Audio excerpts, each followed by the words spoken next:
Good morning all dear student. आज हम लोग protected cultivation and secondary agriculture में लेक्चर नंबर 9 में जो हमारा टॉपिक है इम्पॉर्टेंट इंजीनियरिंग प्रॉपर्टी जैसे कि physical, thermal dynamics, arrow and hydrodynamics of serial pulses and oil seed, means की ग्रेन्स के जो हमारे इंजीनियरिंग प्रॉपर्टी है उनके बारे में बात करेंगे। ठीक है, इससे पहले हम लोग फिजिकल प्रॉपर्टी के बारे में बात कर चुके हैं। ठीक है, जो हमारी ग्रेन्स की फिजिकल प्रॉपर्टी होती है उसके बारे में बात कर चुके हैं। आज हम लोग इसके आगे बढ़ते हैं तो देखते हैं अब हमारा क्या है, रियोलॉजिकल प्रॉपर्टी। ठीक है, ग्रेन्स की हमारी रियोलॉजिकल प्रॉपर्टी क्या होती है। तो rheology has been defined as a science devoted to the study of formation and flow, means ये किसको डिवेटेड है, फ्लो एंड डिफॉर्मेशन, मीन्स कि हमारा जो ग्रेन्स है कैसा फ्लो होगा और कैसे डिफॉर्मेशन होगा। ठीक है, rheologically then mathematical behaviour of material is expressed in terms of the 3 parameters of force, deformation and time. ठीक है, इसको हम मैथमेटिकल कैसे एक्सप्रेस कर सकते हैं, फोर्स और डिफॉर्मेशन एंड टाइम के रिस्पेक्ट में। ठीक है, example of rheological properties are time dependent. Rheological property क्या एग्जाम्पल है, time dependent stress and strain behaviour, means time dependent stress और स्ट्रेन बिहेवियर कैसा है हमारे ग्रेन्स का।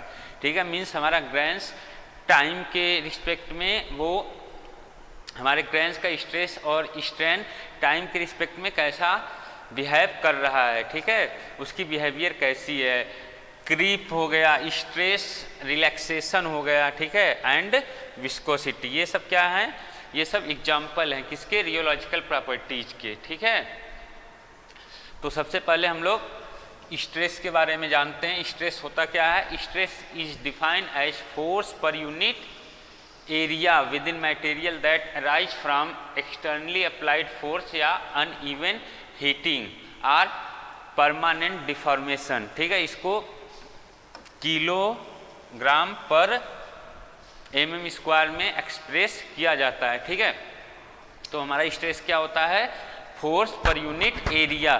फोर्स कैसा फोर्स, जो एक्सटर्नली अप्लाइड हो। सपोज दैट ये हमारा कोई बॉडी है, इस पे हम क्या कर रहे हैं, फोर्स अप्लाइड कर रहे हैं। ठीक है, तो यहाँ पे जो स्ट्रेस इसके अंदर डेवलप हो रहा है कैसे हो रहा है, एक्सटर्नली फोर्स लगाने पे। ठीक है, तो ये क्या बोला जाएगा, फोर्स।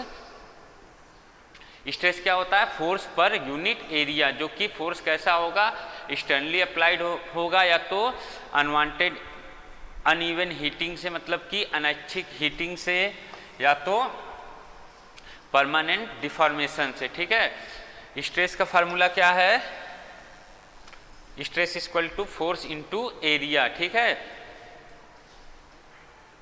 फोर्स को किस में लेना है, किलोग्राम में। ठीक है, एरिया mm स्क्वायर में। आगे चलते हैं, देखते हैं स्ट्रेस क्या होता है।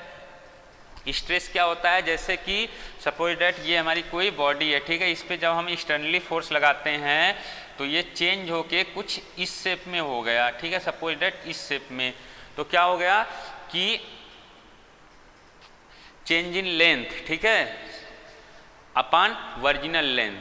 ठीक है, change in length means del L divide by L, means change in length में मतलब कि लेंथ में क्या परिवर्तन आया, उसके वास्तविक लेंथ से जब हम भाग दे देंगे, डिवाइड कर देंगे तो हमारा क्या आ जाएगा, स्ट्रेन। स्ट्रेन क्या होता है, द यूनिट चेंज, मीन्स कोई भी यूनिट चेंज आता है ड्यू टू फोर्स। ठीक है, कोई भी फोर्स लगाने, जैसे हम लोग यहाँ पे फोर्स लगाए, इन साइज और शेप, मतलब कि कोई भी चेंज हो साइज में या तो उसके शेप में। मीन्स अगर हम एक्सटर्नल फोर्स लगा रहे हैं किसी भी बॉडी पे तो उसमें कोई भी चेंजेस हो। ठीक है, साइज या शेप के रिस्पेक्ट में of a body refer to its original size और शेप। ठीक है, उसके ओरिजिनल साइज या शेप से उसमें कोई भी चेंजेस हो, कोई एक्सटर्नल फोर्स लगाने पे, तो उसे क्या बोलते हैं, स्ट्रेन। ठीक है, strain is a non dimensional quantity. ये कैसी होती है? नॉन डायमेंशनल क्वांटिटी होती है। लेकिन क्या होता है इसमें, हम लोग इसको कैसे एक्सप्रेस करते हैं, किस यूनिट में लिखते हैं? सेंटीमीटर पर सेंटीमीटर, एमएम पर एमएम, मीटर पर मीटर, एमएम पर एमएम एक्सेट्रा, ठीक है, किलोमीटर पर किलोमीटर, इस यूनिट में इसे डिनोट करते हैं। स्ट्रेस का फार्मूला क्या है, सॉरी स्ट्रेन का फार्मूला क्या है? Strain change in length upon original length. Means कि जैसे कि हमारी ये कोई बॉडी है, ये मान लो 1 मीटर की है, ठीक है, इसको हम जब एक्सटर्नली फोर्स इसमें लगाया गया तो ये क्या हो गया? 2 मीटर का हो गया। तो चेंज इन लेंथ, सॉरी मान लो 1.5 मीटर का हो गया, तो क्या हुआ कि चेंज इन लेंथ, कितना लेंथ में चेंज हुआ? 0.5 मीटर का, डिवाइड बाई ओरिजिनल लेंथ कितना था? 1 से। तो हमारा क्या निकल के आ जाएगा? ये स्ट्रेन निकल के आ जाएगा। आगे चलते हैं, देखते हैं क्या है कंप्रेसिव स्ट्रेंथ। कंप्रेसिव स्ट्रेंथ क्या होता है? It is the maximum compressive stress which a material is capable of sustaining. ठीक है, कोई भी बॉडी है या कोई भी मटेरियल है, उसमें कितना मैक्सिमम स्ट्रेस वो सस्टेन कर सकता है, मीन्स एब्जॉर्ब कर सकता है। ठीक है, उसे क्या बोला जाता है? Compressive strength. Compressive strength is the calculated from the maximum load. कैसे कैलकुलेट किया जाता है? Maximum load during a compressive test. ठीक है, जब हम कंप्रेसिव टेस्ट करते हैं तो उस समय कितना मैक्सिमम लोड लगाते हैं, and the original cross sectional area of the specimen, उस बॉडी का या उस ग्रेन्स का कितना cross sectional area. Suppose date ये हमारी कोई बॉडी हो गई, ठीक है, कोई वस्तु हो गया, इस पे हम मैक्सिमम फोर्स लगा रहे हैं। ठीक है, मैक्सिमम फोर्स लगा रहे हैं और इसका क्रॉस सेक्शनल एरिया कितना है,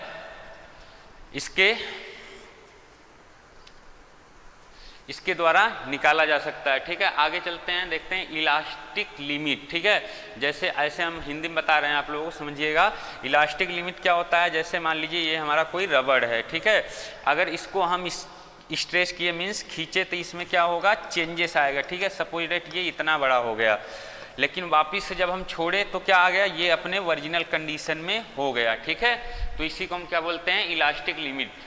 तो इलास्टिक लिमिट का डिफिनेशन क्या है? The greatest stress which a material is capable of sustaining without any permanent strain remaining upon the complete release of the stress. ठीक है, मतलब वो कोई भी वस्तु हो, सपोज दैट रबड़ है, उसको हम खींचे और छोड़े तो वो वापस से अपने उसी अवस्था में आ गया। इसी को क्या कहते हैं? इलास्टिक लिमिट कहते हैं। एक बार फिर समझिए इलास्टिक लिमिट क्या होता है। जैसे कि हमारा रबड़ है, ठीक है, उसको ऐसे स्ट्रेच किए, खींचे, ठीक है, वापिस से बहुत ज़्यादा तन की इतना बड़ा हो गया, ठीक है, लंबाई इसकी इतनी बड़ी हो गई, वापिस से जब हम छोड़े तो उसमें कोई भी स्ट्रेन नहीं बचा, वो अपने ओरिजिनल पोजीशन में आ गया। ठीक है, वास्तविक रूप में आ गया, तो उसी को हम लोग इलास्टिक लिमिट बोलते हैं। ठीक है, अब अगली प्रॉपर्टी क्या है हमारा? Thermal property. तो थर्मल प्रॉपर्टी क्या होता है? The raw food are subjected to various types of thermal treatment, namely heating, cooling, drying, freezing etcetera for processing. ठीक है, जो हमारा रॉ फूड्स होता है, जैसे हमारा गेहूं हो गया, चावल हो गया, ये सारी चीज़ें किस किस प्रोसेस से गुजरती हैं? हीटिंग से, कूलिंग से, ड्राइंग से, फ्रीजिंग से, इन सारी प्रोसेस से होके गुजरती हैं। ठीक है, the change of temperature depend on the thermal property of the product. ठीक है, उसमें जो टेम्परेचर की बदलाव आती है वो उस मटेरियल के या उस वस्तु के थर्मल प्रॉपर्टी पे डिपेंड करता है। ठीक है, therefore knowledge of thermal property, ठीक है, स्पेसिफिक हीट क्या है? नॉलेज ऑफ थर्मल प्रॉपर्टी नेमली कौन कौन से हैं? Specific heat, thermal conductivity, thermal diffusivity is essential for the design of different thermal equipment and for solving various problem on the heat transfer operation। ठीक है, बहुत सारे इक्विपमेंट को बनाने के लिए और हीट ट्रांसफ़र ऑपरेशन को जानने के लिए हमें क्या है? थर्मल प्रॉपर्टी का नॉलेज होना बहुत ज़रूरी है। ठीक है, इसके बाद हम लोग देखते हैं थर्मल प्रॉपर्टी कौन कौन सी है। Specific heat. तो स्पेसिफिक हीट क्या होता है? Specific heat of a substance is defined as the amount of heat required to raise the temperature of unit mass through 1 degree centigrade.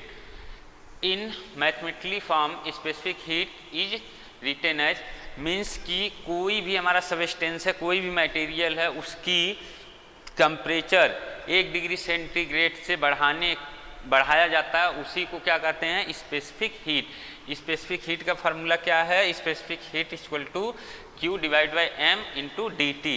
हमारा Q क्या है? अमाउंट ऑफ हीट, ठीक है। M क्या है?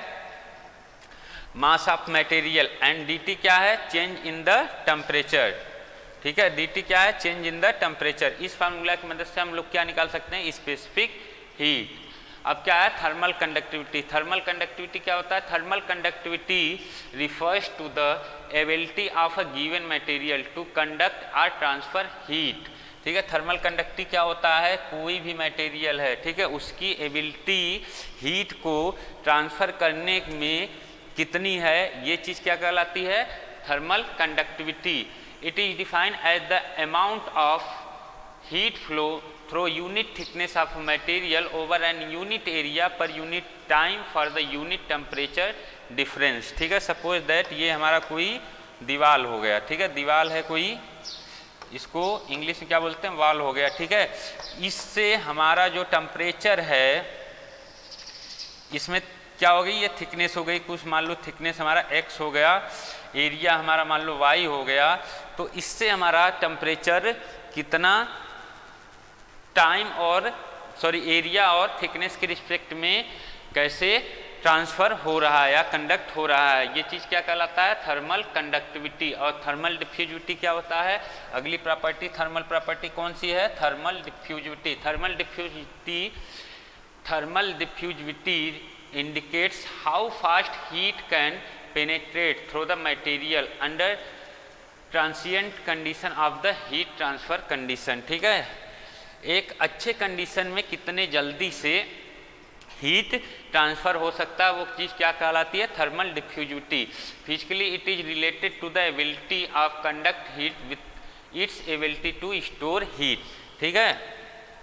फिजिकली इसको हम क्या बोल लेंगे कि कोई भी वस्तु है, उसमें से कितनी हीट क्या है, कितनी हीट रोकने की उसकी क्षमता है और कितनी उसमें से निकल सकती है, ये चीज़ क्या कहलाता है? Thermal diffusivity. The thermal diffusivity can be calculated by dividing the thermal conductivity. कैसे थर्मल डिफ्यूजिविटी निकाल सकते हैं? डिवाइड करके किस किस चीज़ को? Thermal conductivity by the product of the specific heat and mass density, ठीक है। थर्मल कंडक्टिविटी को स्पेसिफिक हीट और मास डेंसिटी से डिवाइड कर लेंगे तो क्या हमारा निकल के आ जाएगा? थर्मल डिफ्यूजिविटी, ठीक है। अगली प्रॉपर्टी हमारी क्या है? एरो एंड हाइड्रोडायनामिक्स कैरेक्टरिस्टिक, ठीक है।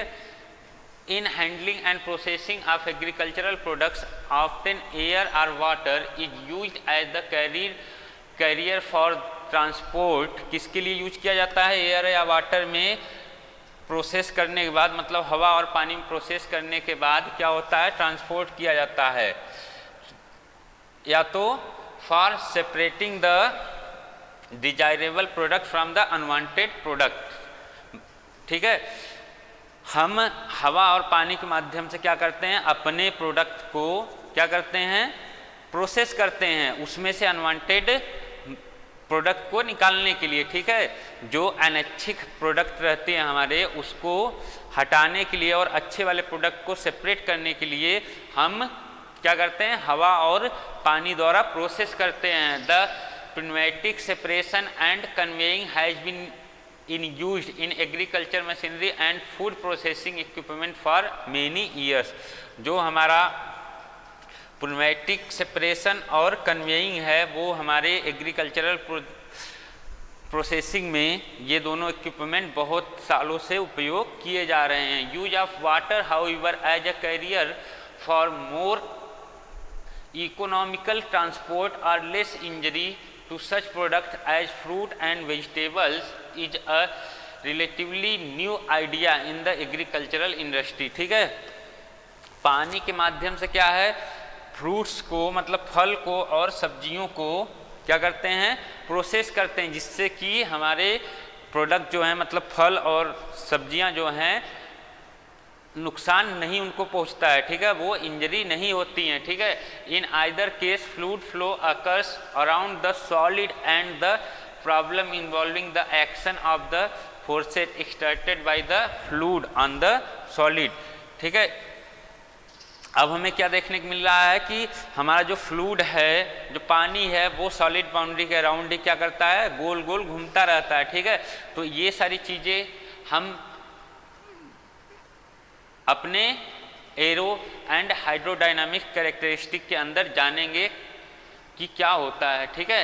As the principle of this subject known as fluid mechanics find increasingly wide application in handling and processing of agricultural product, it becomes necessary to have a knowledge of those physical property which affect the aero and hydrodynamic behavior of agricultural products, ठीक है। वो कौन कौन से properties हैं जो हमारे arrow and hydrodynamic behaviour को प्रभावित करते हैं, ठीक है।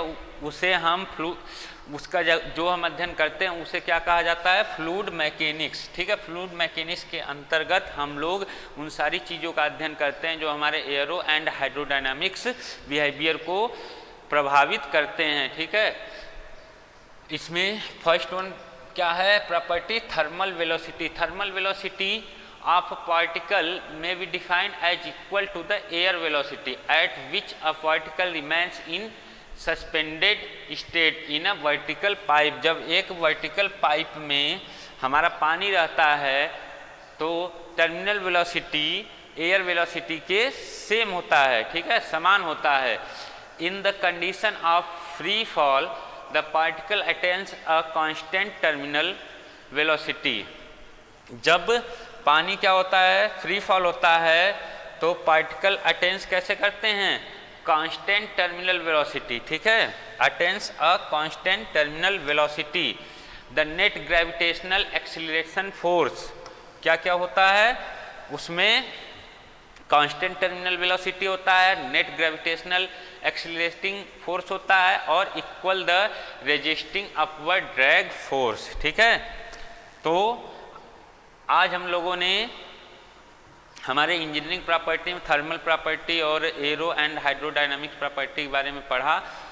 तो इसके अगले लेक्चर में हम लोग और अच्छे से पढ़ेंगे, और इससे पिछले लेक्चर में जो हम लोगों ने फिजिकल प्रॉपर्टी पढ़ा था आप लोगों को अच्छे से समझ में आया होगा।